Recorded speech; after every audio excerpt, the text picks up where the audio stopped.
Hello and welcome to Mobile Interactions Now, the podcast where industry pros share first-hand experiences on making mobile interactions work. I'm Chris and I'm part of the team here at Tintech. On today's episode, we're joined by Shane Snow. Shane is an award-winning journalist, author, and entrepreneur. Shane is the author of books such as Dream Teams, as well as one of the co-founders of Contently. Shane talked with Gene about what teams can do to adjust their workflows and habits in this current coronavirus climate. So here is part one of our conversation with Shane Snow. Take it away, Gene. Shane, welcome to the show. We gave an intro in the beginning, but I'm sure our listeners will love to hear from you directly. So can you just tell us who you are and what you do? Yeah, my name is Shane Snow. I am from Idaho. And what I do is I'm a writer, and I really see those two things as my identity. Grew up in a small town in the country, moved around the world, lived a lot in Latin America, and now in New York City mostly. And I write, I do journalism, and a lot of what I write about is business and psychology. And so I've ended up doing a lot of business and psychology work as well. It is absolutely awesome to have you on the show today. Quite honestly, a personal honor to have you on many That's so levels. Nice of you. Yeah, I'm a big fan of Contently that I'm using, the company that you co-founded, as well as books you wrote and Dream Teams, to name just one. So it's going to be fun today. Anyway, so as I was thinking about what topic I could possibly discuss that would be helpful for our listeners in this extraordinary time that we are going through together, as with the coronavirus outbreak, I realized something that we professionals all have in common right now is really having to work from home remotely. And some of us are more used to working remotely, and some are just, getting the kinks out of their old habit before they get into a new rhythm. So let me just start there by asking how things are with your team, either at Contently or any other hobby teams that you have, and if there are any changes triggered by this. So what's interesting about Contently is we started the company to help journalists meet clients and work with them. And by design, it was about facilitating remote work. So we started with journalists and reporters, and then editors, and we added content strategists and photographers. And so there's a network of freelance professionals around the world that Contently helps connect with companies that want to do content and content marketing. And part of the pitch originally was, if you need a great writer in Alaska, but you don't want to find someone first and then fly them to Alaska, we might have someone in our database that's a professional that can do the work from Alaska for you. And so that was really the original use case that we built the company around. And since then, it's gotten bigger and become more about managing the content marketing process. But it was all built around this idea that you don't need to be in the same spot to get the best work. In fact, sometimes the best worker is going to be far away. And so we built tools to help with all of the little things that you need to do to make that easier. So what's interesting about now, the core Contently team during this time of coronavirus are all working from home, and now most of them have been used to working in the same office together. You need something, you tap someone on the shoulder, you look and you see, oh, they're still in the meeting, I'll wait. All those little things that you get, those great cues, social cues when you're in the office together. Now, none of the core team can do that. They're all working, over Skype and Slack and Zoom and so they now have had to live in the shoes of our freelancers and our clients.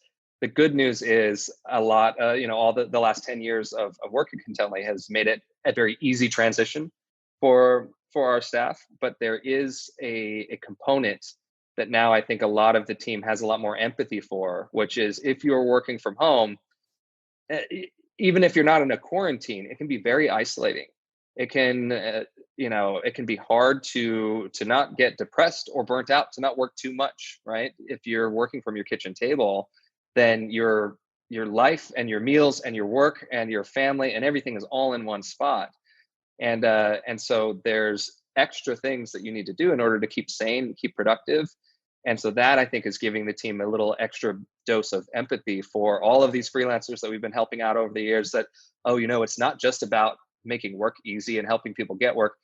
There's also this very important psychological component to doing your best and feeling your best when you're working from home. So I think that's something that's changed recently with this. And there's going to be only a few silver linings, I think, to this crisis going on. We'll be better prepared for the next one and all of that.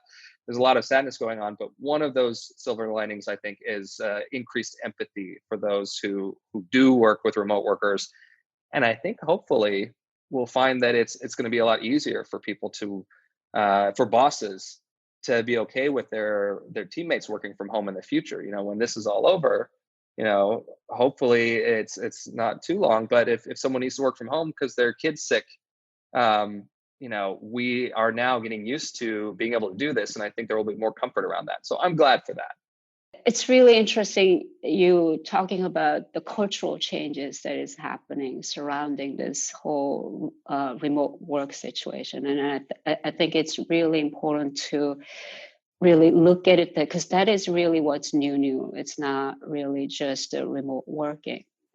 But if you were to actually look at some of the companies, I'm guessing companies like Contently is better equipped in a way to orchestrate this kind of a collaboration. But if you were to look at the mainstream companies, businesses, large and small, where you think we are at in terms of being able to provide this culturally and tool set wise? Are we pretty much ready to kind of handle these situations, you think? No, I don't think anyone's ready, as ready as we wish we would be. But I think that it's more natural. Remote work is more natural than a lot of people have been afraid of. I think the transition's been hard, but easier for many than it could be. I think there's different types of companies that are having an easier and harder time. Companies that are high tech in the tech industry are already used to a lot of remote collaboration tools, group chat and, video conferencing. Companies that are less in the tech industry, if you're in the agriculture industry and you're still, doing work, you may have a big business team, big operations team, but they may not be as used to, to remote work and video conferencing and even, all of the considerations around when should you do a video call, when can you take care of things over email, when you can't talk to people in person. So I think that there's a lot of companies that haven't been as prepared for this and will require some extra help. And then there's also companies that there's security issues. If you work in the finance industry, for example, you may have to work from a secure computer terminal in your office. So now if you're working from home, your security team has to figure out how you can log in from home into your remote terminal, how you can do, communication, team chat, those kinds of things. You need to now adopt business solutions that can maintain that security, and that is something that I think a lot of companies didn't expect to have to do. Where I've been most focused in my own work,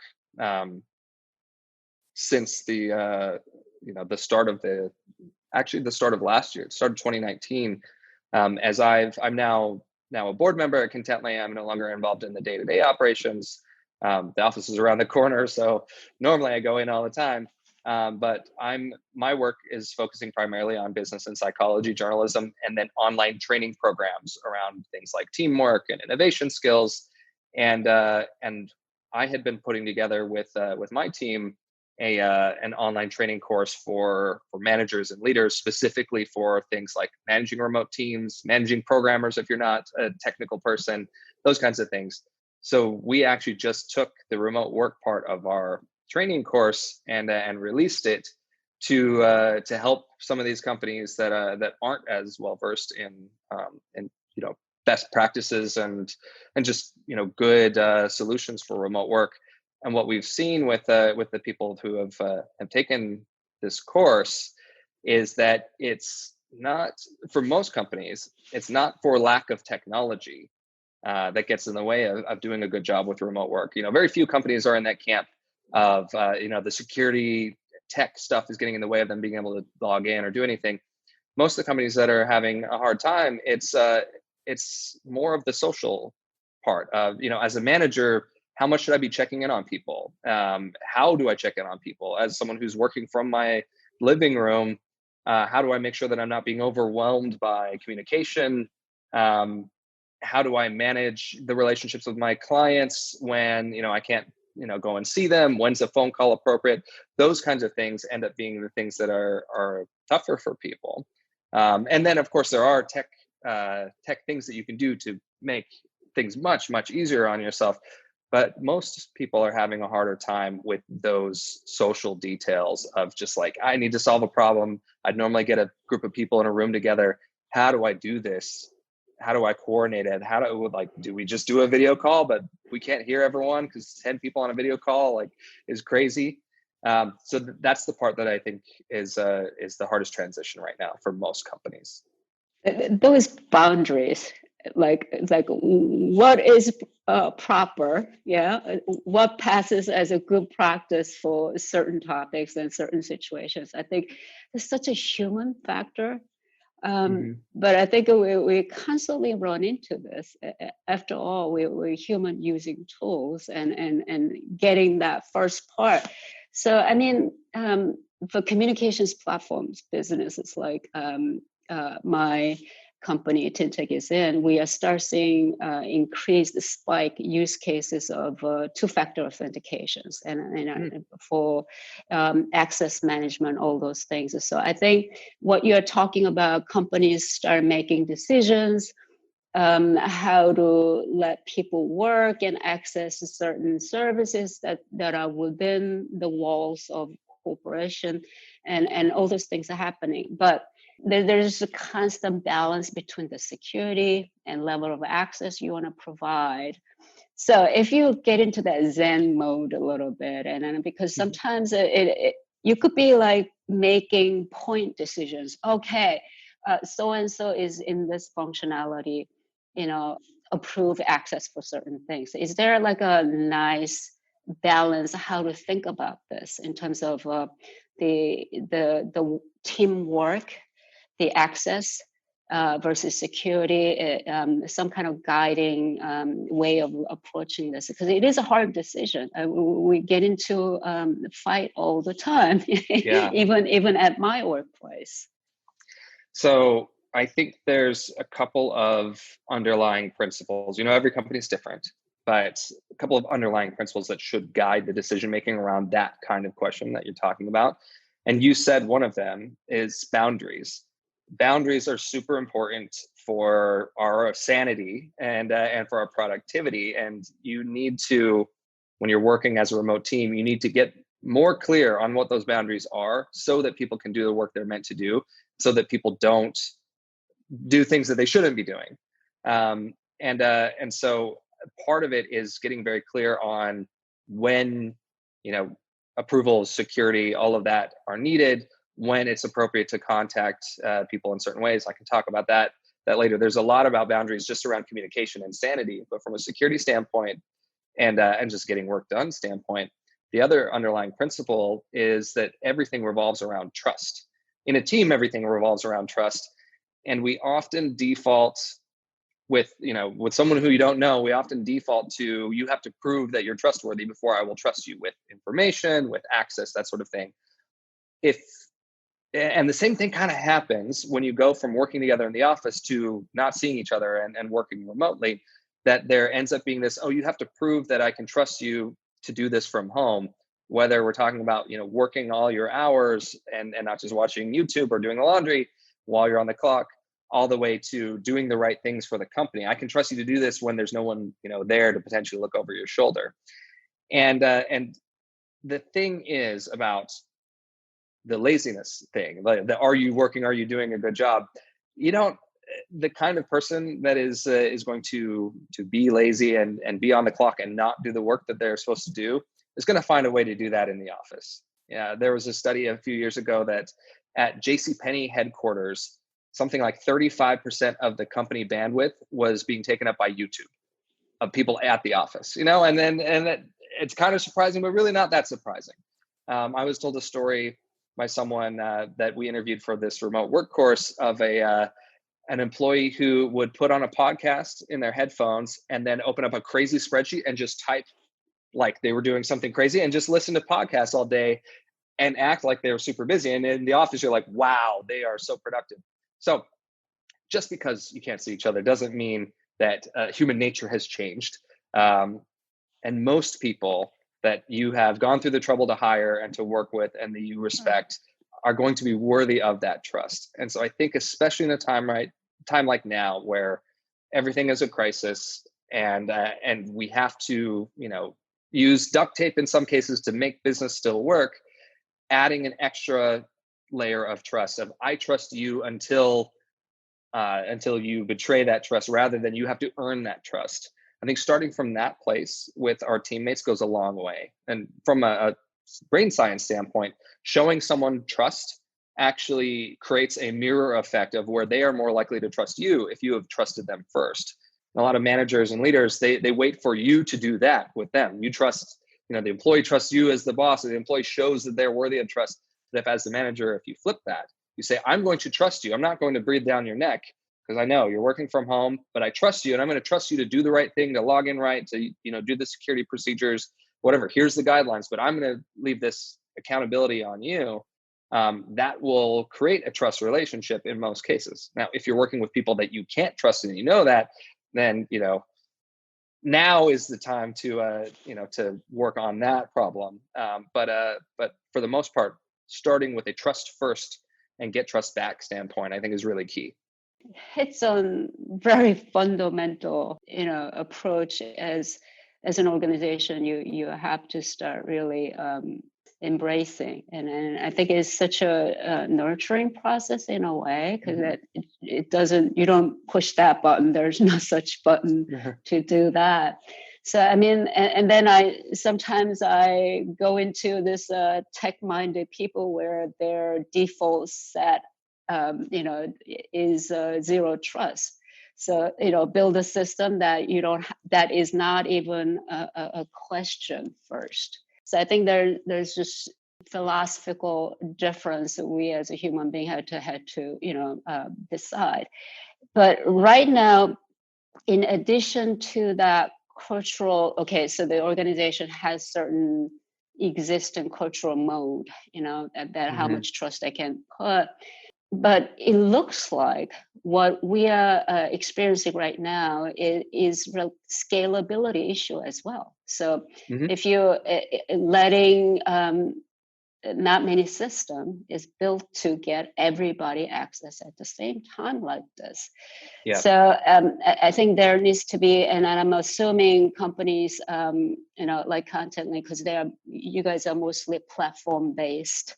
And that's where most of the work is happening. And you might have been building systems that are more geared towards that scalability, but not many companies are looking at that. And is this a new reality that people start really think about full capacity, like scale of a remote collaboration, you think? I think so. Yeah, no, I think you're right on that. It wasn't a thing that a lot of us put in our calculations of how we needed to build our business. And now that this has happened, I think one, just from in the future, something like this could happen. And are we going to be, anti-fragile out of this, right? Are we going to become more resilient and be prepared? But two, I think realizing that there's opportunity in preparing to do things, from a remote standpoint and from a scale standpoint, that actually can be a better way to do business, having that flexibility. And so I think where, the remote scalability thing was not a priority for a lot of businesses, if it doesn't become a very obvious thing to include high up in the priorities now, then I think, that would be really surprising to me. One thing about the trust and the scalability thing together, I think not talking about systems now, just talking about people. One of the biggest things that I could say that I could recommend from a building and maintaining trust standpoint is actually kind of the least scalable thing. It's that when you're working remote, you need to maintain very good one-on-one contact and one-on-one relationships that in an office you can get away with as a boss or manager, kind of the all right, everyone gather around, I'm going to say something, and just sort of monitoring the general picture of how everyone's doing and sort of broadcasting more. But when you're working remote, if you want to build and maintain trust, every person who has a direct report needs to be in one-on-one contact, making sure that they understand the needs and the situation, the personal situation that people are in.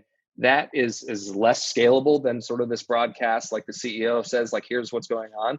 Having the CEO talk with their direct reports and their direct reports talk with their direct reports one-on-one, spending that quality time just checking in, even if it's just a few moments at a time, that is really helpful and really important. So you reminded me with the scale question, and I think a lot of times when we are trying to address issues with people as leaders and managers, I'll use an analogy from when I was in college. Someone at my college climbed a tree and fell out of the tree and broke their arm. So the college made a rule, no climbing trees on campus. Really, the issue is that one person, right? You can tell everyone, hey, a kid fell out of a tree and broke their arm. Do what you want with that information. But, really the person who needs to be talked to is anyone who's climbing trees, not the whole making a rule for the whole campus. So I think don't do that, the equivalent of that as a manager with your remote workers. If someone has an issue, they do something wrong, maybe especially with something like security, deal with them, resolve the issue with them, take a real deep one-on-one empathetic dive with them. And then you can tell, the team, any guidelines you have for them, but don't punish everyone for one person's mistake. That'll also make that one person feel awful and people not trust them anymore as well. So sorry to backtrack to that question, but I think that's an extra crucial thing to keep in mind when working with remote teams. I think because you have a lot of studies in historical teamwork and how, as a human beings, we develop this way of dealing with each other and all that. So those anecdotes kind of sheds quick light on, like, yes, I can relate. I can so relate. It's like the response to that, is that proportional? Does that should you go from there to there? But another thing. It is really interesting what you said. In a remote situation, almost counterintuitively, this whole one-to-one relationship, one-to-one communication is perhaps more important than in on-premises kind of working together in place together. And I never thought of it that way. But what I do believe in is there's no collaboration without communication. It is really about communication at the end of the day. Now we are, just like what we are doing right now, and remotely working, we're doing teleconferencing, we're using, messaging apps, collaboration tools, and those things you mentioned, and how that changes. And in terms of the tech savviness as an organization as a whole, how much of that really matters in this kind of situation for kind of a collaboration to go within organization as well as outside? Because you mentioned Slack. It's the kind of channel that is pretty much different channels for different teams. Or it's a cloud service app that everybody has access to, but the way we are using it is very much in that groups that we create. So, I mean, this question I didn't even think about before we start talking is this: you have this many different digital tools these days. And what are you seeing out there where things are created, but it's kind of tuned differently so that it reflects the way we human beings are versus how it was originally designed to work? For example, like right now we have a lot of our clients who are using WhatsApp Business APIs. It was basically designed for really big scale application, softwares talking to each other, to their customers, but the interaction is to really create this one-to-one communications. So given all these different communication tools that exist, talking between colleagues, as well as outside partners and their customers, how are we using it in the same way that how human beings have been communicating all the time, after all? Yeah, it's a really interesting question. I'm thinking about my experience versus folks that I've been interviewing and talking to. I think to start, my theory is that everything in social media is basically a variation on a text message.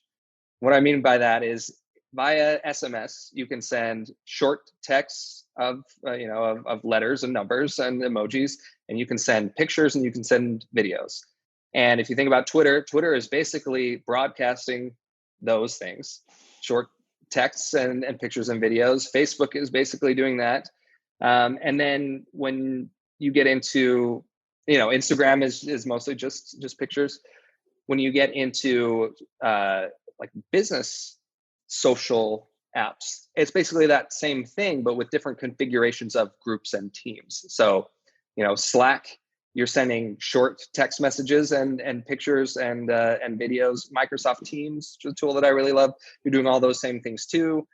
But there's also repositories for files that's a little bit different. And what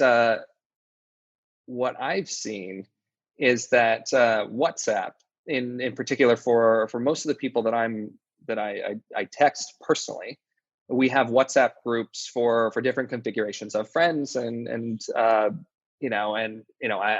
text my wife on WhatsApp, and now I think, especially as more people are working remote, I've noticed that a lot of my business conversations have moved to WhatsApp as well, and that's interesting. And I suspect a lot of people are experiencing this, and because it's all a variation on an SMS, it's a very familiar behavior, but the organization of that becomes something that if you just allow it to happen, it's easy for communication apps to manage you rather than you to manage them. So when I think about what's useful about, say, Slack or Microsoft Teams or HipChat or something that's a team-based group chat app, there's organizational principles that make it easier to not have it run your life. You can hop in and hop out. The analogy that a friend of mine who writes about distraction, his name's Nir Eyal, a psychology researcher, he says that team chat should be like a sauna. You don't stay in all day long. You hop in and hop out. and plunge into cold water and come back out. Yeah, and they're built for being able to ideally, especially if you set it up right, to search for files. Where was that conversation we had about this? Oh, well, it's all open and the file's in there. You can find it. But as more of my business conversations have been moving to WhatsApp, because now everything is a little more intertwined with my personal life because I'm working entirely remotely, I've noticed that it's easier for me to integrate business communication into my workflow, but it's also harder for me to find important information. So it adds the need to have some sort of repository for information. I've now added Trello as a project management tool for my side business projects, like the online courses and stuff, because before I could just manage it. And now, because it's mixed in with my personal chats, I have to have a place where you can find the most up-to-date information and to-do lists and all of that. So that's changing. However, I think, to the WhatsApp Business Solutions thing, I am much more comfortable having a conversation, a business conversation, say with like a bank where I'm doing customer service or whatever, by just, if they have WhatsApp available. That's so much easier for me, so much simpler. I think that's a marvelous tech solution versus loading up their chat or figuring out how to contact them. And so I think this sort of blending of personal and business communication is enabling sort of better customer service opportunities for businesses that, if they want to connect with people on their terms. And I think that's another principle actually that's important is, as a business, if you can, this is one of the things that we really learned at Contently. If you can become part of someone else's standard workflow rather than teaching them a new workflow, that makes things a lot easier. So at Contently, one of the features is if you're doing content and a lawyer needs to approve it, instead of having the lawyer get a Contently account, sign in, figure out the interface, find the documents, approve them, you just hit a button and it sends the document to the lawyer over email, and they can make modifications and approve from that interface. They can hit the approve button, or if they need to make modifications, they can hit a button that then takes them to the place that they need to go. So working into their workflow, because they're working in email all day, is really important. And I think that's where WhatsApp is really interesting from a communication standpoint. I don't know much about Slack for customer service, but this sort of business interacting with their customers is a little bit different than a business interacting internally with its teams. So the long story short with this monologue in answer to your question is that I think consumer behavior is changing. Paying attention to that and seeing as a business how you can make things easier by slotting into their communication is very important. And on the other side of that, as a business and as a worker, especially a remote worker, being clear about where the best places to communicate with you, depending on what it is, I think is very important too. For me, if there's an emergency, everyone that I collaborate with knows, send me a text or send me a phone call. The text should say urgent, if it's truly urgent. If it can wait a little bit, then send me a WhatsApp, because that's what I'm using now. And if it can wait like a day or more, then send me an email. That's fine. And anything that needs to be found later needs to go in Trello, because that's where we put all the important information. So just being clear about that and those boundaries. And, if someone calls me and it's not an emergency, I'm going to tell them, hey, this is not an emergency. Next time, just hit me up over WhatsApp. So there's a lot of things that I just answered in there, but that's how I think about the evolution of our communication now. And a lot of it is spurred by this crisis itself, forcing us to actually think about these things in a way we didn't before. I'm going to even go one step further. I actually, I don't know how this will become normal again. I don't know if that is what we should start thinking about. But let's think about this. People coming back to a physical workplace, but they will be bringing back now newly acquired habit of working remotely with a different experience. And this is part of what relate to what you're talking about is you think sometimes the technology is a tool that we are designing this to meet certain human needs, and you make this, but sometimes it's completely the other way. And you're so used to using this, like on a remote situation, you tend to bring those things inside. Technically, you don't need it. You could be, back to your desktop. You could be doing email, whatever, and then, but you might be bringing your new habit of using different, communication tools, and hence complication. Whether the corporate world will embrace and start supporting all of this or not is to be seen. But I really see the people who are trying new things, perhaps for the first time, they might be bringing in their own newly acquired habits. And so it's going to be interesting. Now, put yourself into that boss situation again. Is this a new clue that you should start paying attention to? Oh, you figured out how to work differently while in this situation. Should we be trying to learn and collect this and try to reflect the general standard way of running the business, even we are after this crisis mode? Or is this something you think is just a one-time endurance? Well, I hope this pandemic is a one-time thing, but I hope that the lessons we're learning don't end with the pandemic. I think that there's opportunity to change when things force you out of your normal situation. research in human behavior and neuroscience shows that you're much more likely to change your mind about something important when you are traveling or when you're living somewhere that's not home. Because when you're out of that normal space and that normal routine, you're more open to considering new ways of doing things. And I think that applies here. If you're forced to adopt a different work style because of your new work environment, because you have to work from home now, that is going to change the way and make you more open to changing the way you think about work generally.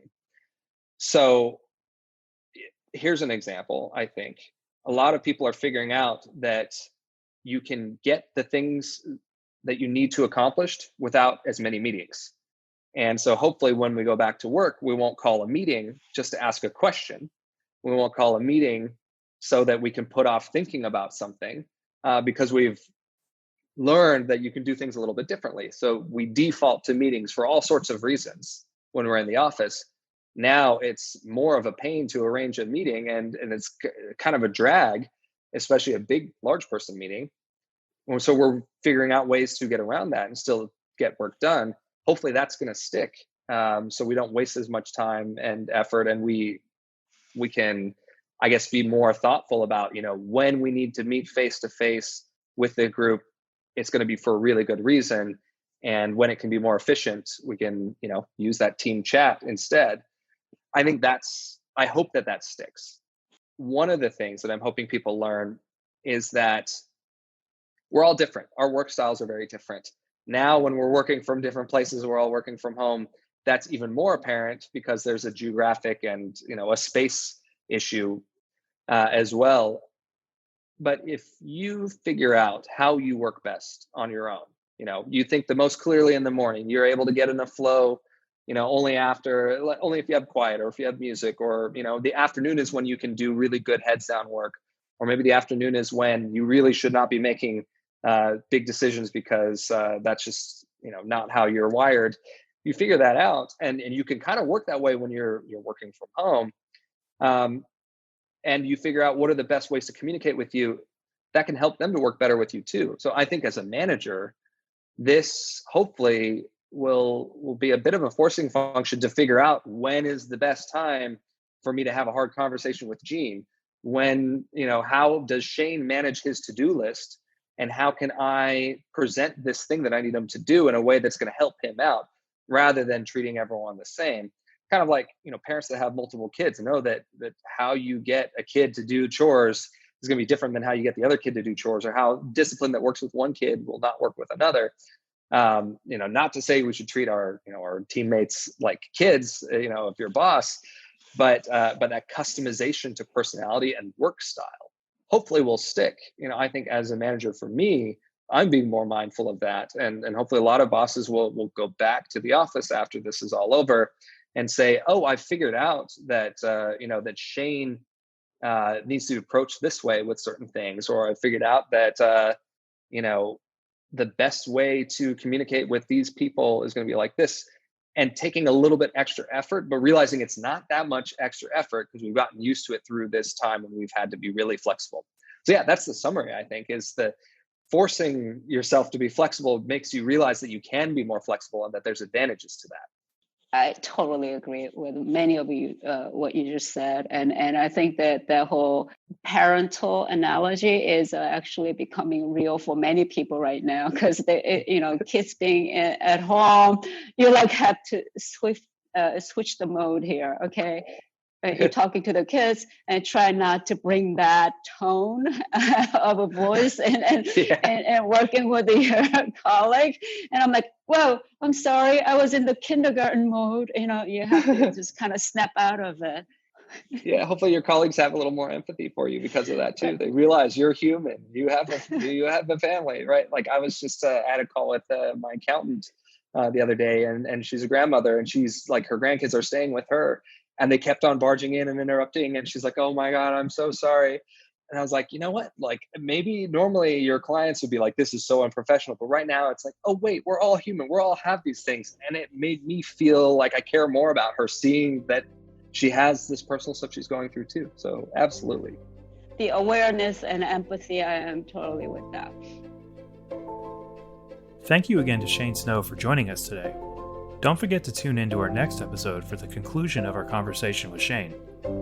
You can find out more about Shane and order his books at shanesnow.com. You can also learn more about Contently at contently.com.